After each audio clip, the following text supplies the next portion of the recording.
Security association of India के president Gurucharan Singh Chauhan जी आज हमारे साथ मौजूद हैं। अनुभवी हैं और उन्होंने अपने जीवन में बड़े मुकाम हासिल किए हैं। सर, क्या कहना चाहेंगे जिस तरह आज सिक्योरिटी एसोसिएशन सरकार से मांगे रख रही हैं, किस तरह एजेंसियां मांगे रखती हैं और सरकार क्या आश्वासन दे रही है?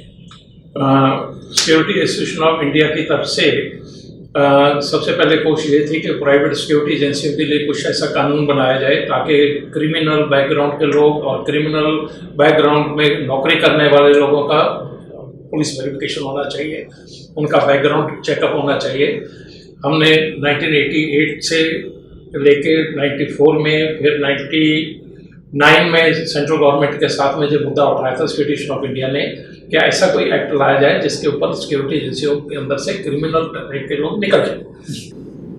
और हमें बड़े खुशी की बात हुई कि जब 2005 में central government private security agency regulation act लेके आई और उस एक्ट के बाद में रूल्स बनते हैं, वो रूल्स लेके आई, लेकिन कोई स्टेट उसको इम्प्लीमेंट नहीं कर रहा था। तो सिक्योरिटी एसोसिएशन ऑफ इंडिया ने बॉम्बे हाई कोर्ट के अंदर में एक रिट पटिशन फाइल की कि जब ये एक्ट लाया तो कोई स्टेट क्यों नहीं इसको इम्प्लीमेंट कर रहा है। तो बॉम्बे हाई कोर्ट ने नोटिस जैसे इशू किया तो महाराष्ट्र गवर्नमेंट ने सबसे पहले जो है ना नोटिफिकेशन निकाला और ये अपने रूल बनाए। बाकी स्टेटों ने, किसी ने 6 महीने, किसी ने साल बाद, अलग अलग उनके स्टेट के हिसाब से जो प्रोविजन था उसके हिसाब से रूल बनाए। लेकिन ये एक्ट आने से सिक्योरिटी एजेंसियों में काफ़ी इंप्रूवमेंट हुई है, गार्डों के स्टैंडर्ड में काफ़ी इंप्रूवमेंट हुई है, क्योंकि इसके अंदर एक तो पुलिस वेरिफिकेशन मालिक का भी, एजेंसी चलाने वाले का और गार्ड का भी होता है, और दूसरा जो ट्रेनिंग का इसके अंदर प्रोविज़न दिया गया है, उस ट्रेनिंग से गार्डों का स्टैंडर्ड काफ़ी इम्प्रूव हुआ है और यूनिफॉर्म का भी स्टैंडर्ड काफ़ी, टर्नआउट का भी काफ़ी इम्प्रूव हुआ है। तो नेचर ये है कि एक्ट के अंदर, क्योंकि नया एक्ट आया था तो इसके अंदर में अमेंडमेंट बहुत ज़रूरी थी, तो हमने सेंट्रल गवर्नमेंट से रिक्वेस्ट की, उनके पास ड्राफ्ट भेजी कि इसके अंदर क्या क्या अमेंडमेंट होना चाहिए। सेंट्रल गवर्नमेंट में additional secretary home Shri Vivek Bhardwaj जी ने हमको बुलाया, हमारे से सजेशन मांगे गए, हम गए वहाँ पे अपना दिल्ली में, और उन्होंने हमारे सब सब्जेक्ट तो नहीं लेकिन 90% जो हमारी डिमांड थी वो मान ली। जैसे कि लाइसेंस रिन्यू होने में तकलीफ होती थी, गार्ड के पुलिस वेरिफिकेशन में तकलीफ होती थी, और ट्रेनिंग के अंदर जो तकलीफ होती थी कि एक जगह से गार्ड ने ट्रेनिंग लिया हुआ, दूसरा स्टेट उसको अलग से ट्रेनिंग देने के लिए बोलता था, वो सब उन्होंने 4-5 अमेंडमेंट इसके लिए कर दी हैं। लेकिन अफसोस की बात यह है कि जो स्टेट गवर्नमेंट है जिन्होंने इम्प्लीमेंट करना है, जिन्होंने सेंट्रल रूल के हिसाब से रूल अमेंडमेंट करने हैं, वो नहीं कर रहे हैं, वो इसमें लापरवाही कर रहे हैं, इसको सीरियस नहीं ले रहे हैं। यहाँ तक कि कई लोगों तो उनको मालूम भी नहीं है कि ये अमेंडमेंट हो चुकी है। तो हमने अभी दोबारा 2 महीने से 3 महीने से हमारी कोशिश चालू है, सबको लिख रहे हैं, हम कंट्रोलिंग अथॉरिटी अलग अलग स्टेट से बात कर रहे हैं कि आप रूल इस हिसाब से अमेंड करो। हमने ड्राफ्ट किया रूल, और जो ड्राफ्ट रूल हमने मेघालय को भेजे थे, मेघालय गवर्नमेंट को उन्होंने कर दिया, उड़ीसा ने कर दिया, अभी गुजरात से भी हमारी बातचीत हुई है, गुजरात कंट्रोलिंग अथॉरिटी भी अमेंडमेंट कर रही है। तो गवर्नमेंट उसके ऊपर में स्लोली बहुत एक्शन ले रही है। तो हम भी चाहते हैं कि अमेंडमेंट हो जाए जिससे गार्डों की सर्विस में सुधार हो, सिक्योरिटी एजेंसियों के लिए भी दिक्कतें दूर हो जाए, इसको प्राइवेट सिक्योरिटी एजेंसी के प्रोफेशन को और सीरियसली लिया जाए ताकि पब्लिक को जनरल अच्छी सर्विस मिल सके।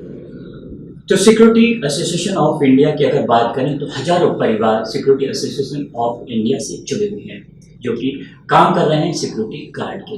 कालूचरण मिश्रो जी भी हैं, पदाधिकारी हैं सिक्योरिटी एसोसिएशन ऑफ इंडिया के, उनसे भी चर्चा करेंगे। सर, क्या कहना चाहेंगे आप एजेंसी और सरकार के मुद्दों में? देखिए, अभी हमारा जिस तरीके से माहौल चल रहा है, हमें हर एक राज्य के जो कंट्रोलिंग अथॉरिटी है उसमें लेटर लिख रहे हैं कि किस तरीके से सिक्योरिटी एजेंसी के लाइसेंस में जो अमेंडमेंट लाए।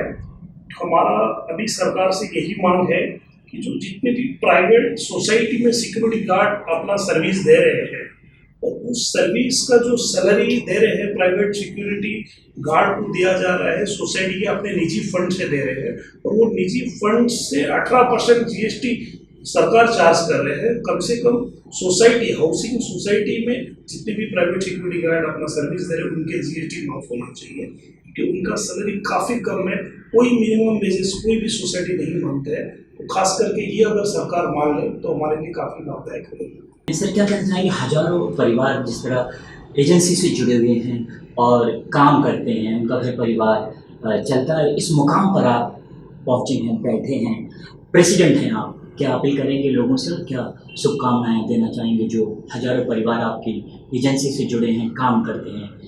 हालांकि उनका भी घर परिवार चलता है, लेकिन साथ ही आपकी जो टीम है, कमेटी है, उसको भी एक मुकाम मिलता है। मैं एक इसमें थोड़ा सुधार करना चाहूँगा। ये हजारों नहीं, जो पूरे हिंदुस्तान के अंदर में तकरीबन 80 लाख सिक्योरिटी गार्ड काम कर रहे हैं। और अगर आपको उसके 2 बच्चे, वाइफ या माँ बाप, जो समझो कि 5 आदमी भी उस परिवार से जुड़े हुए हैं, तो तकरीबन वो 3 करोड़ जो इंडियन सिटीजन हैं वो प्राइवेट सिक्योरिटी एजेंसियों से जुड़े हुए हैं। हम सबसे बड़ा एम्प्लॉयमेंट क्रिएट कर रहे हैं उनके लिए। और स्पेशली आपने देखा होगा जो प्राइवेट सिक्योरिटी गार्ड की नौकरी के लिए आता है वो गांव खेड़े से, ग्रामीण भाग से और गरीब खानदान से आता है।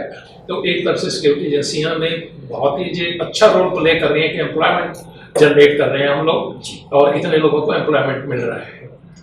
आने वाले दिनों में जिस तरह कोविड के चलते, महामारी के चलते शिकार लोग हुए थे, सरकार की तरफ से या एजेंसी की तरफ से ऐसे परिवारों के लिए क्या अहम कदम उठाए जाएंगे? हमने तो जो उस टाइम पे कोरोना के टाइम पे जो चल रहा था, हमने गार्डों को अपना जहाँ भी वो रहते थे, जहाँ आते थे, उनको आने जाने का किराया फ्री किया, और जहाँ वो रहते थे उनको खाने का अरेंजमेंट करके दिया हम लोगों ने। और बहुत जगह पे हमारे जो क्लाइंट है उन्होंने अरेंजमेंट किया, कोऑपरेट किया, और इसलिए गार्ड अच्छी सर्विस वो दे सके। बाकी गवर्नमेंट से हमारी डिमांड है कि उनको भी जो कोविड वॉरियर का बाकी लोगों को ये दिया है, कैटेगरी में रखा है, तो सिक्योरिटी गार्डों को इनको भी रखना चाहिए, ताकि इनको भी एक ज़्यादा ये मिल जाए, बेनिफिट मिल जाए। और जो शहीद हो गए हैं उनको तो नेचुरली बेनिफिट चाहिए। बाकी अभी जैसे कालूचंद मिश्र जी ने बताया कि प्रोविडेंट फंड के अंदर भी उनको अभी नया फैसिलिटी चालू हुआ है, तो गवर्नमेंट कर रही है, लेकिन जितना सीरियसली इसको लेना चाहिए उतना सीरियसली नहीं लिया जा रहा है। तो सिक्योरिटी एसोसिएशन ऑफ इंडिया की अगर बात करें तो लाखों लोग काम करते हैं और उनका घर परिवार भी सिक्योरिटी एसोसिएशन ऑफ इंडिया की वजह से चलता है। पूरी टीम है जो मिलकर काम करती है, पदाधिकारी हैं, कई पदाधिकारी मेहनत से, लगन से काम करते हैं, जिस वजह से पूरे भारत में काम चलता है बड़े पैमाने पर। तो जिस तरह गार्ड्स काम करते हैं, छोटी छोटी कॉलोनी होती हैं, बड़ी कॉलोनी होती हैं, इनकी भूमिकाएं बड़ी अहम होती हैं। सरकार को इनके दिलों के हाल भी समझने होंगे, जानने होंगे, और जो कोविड में शिकार हुए थे सिक्योरिटी गार्ड, उनको भी मुआवजा देना होगा। कैमरा पर्सन बबलू राउत के साथ मैं निहाल खान, STV न्यूज़, मुंबई। पर वो लोग अपने रेट्स और ये बचाने के चक्कर में पूरा कट करके मुश्किल से 1 या 2 गार्ड रखते हैं, जहाँ पे 20 या 30 गार्ड की जरूरत रहती है। हमारे जो प्राइवेट सिक्योरिटी गार्ड हैं वो हम क्लाइंट को सप्लाई करते हैं, तो हमारे को वो जो पेमेंट उसकी रिम्बर्समेंट करते हैं। सपोज करो एक सिक्योरिटी गार्ड का हम 20,000 रुपये चार्ज करते हैं या 15,000 चार्ज करते हैं, उसका बेनिफिट, बोनस, ESS सब चार्ज करते हैं, यूनिफॉर्म उसको देते हैं, तो उसके टोटल जो उसकी पेमेंट हम क्लाइंट से चार्ज करते हैं उसके ऊपर 18% GST चार्ज किया जाता है, ना कि हमारा जो कमीशन 10% के ऊपर होना चाहिए उस पर नहीं किया जाता है। तो सिक्योरिटी एजेंसियां एक तो एम्प्लॉयमेंट जनरेट कर रही हैं 80 लाख लोगों के लिए, 3 करोड़ लोगों का पेट भर जाएगा अगर उसके 2 बच्चे, तो वाइफ और माँ बाप है तो 5-6 लोग रहते हैं उसके साथ में, तो टोटल 25,000 करोड़ के करीब एवरी ईयर ये सेंट्रल गवर्नमेंट की ट्रेजरी में जाता है प्राइवेट सिक्योरिटी की तरफ से। तो एक बहुत बड़ा कंट्रीब्यूशन सिक्योरिटी एजेंसियां कर रही है। लेकिन जिस तरीके से सिक्योरिटी गार्डों को फैसिलिटी मिलनी चाहिए और जितना सीरियसनेसली इतना जो पैसा कलेक्ट हो रहा है उसका यूज़ जो है वो सिक्योरिटी गार्डों के वेलफेयर के लिए होना चाहिए। और ये GST जो उनकी सैलरी के ऊपर, इसके ऊपर नहीं होनी चाहिए, एजेंसी के कमीशन के ऊपर होनी चाहिए। हमें लाइक करें, मुंबई और महाराष्ट्र से जुड़ी हर खबर के लिए STV न्यूज़ को सब्सक्राइब करें, बेल आइकॉन को प्रेस करें और पाएं ताज़ा तरीन खबरें।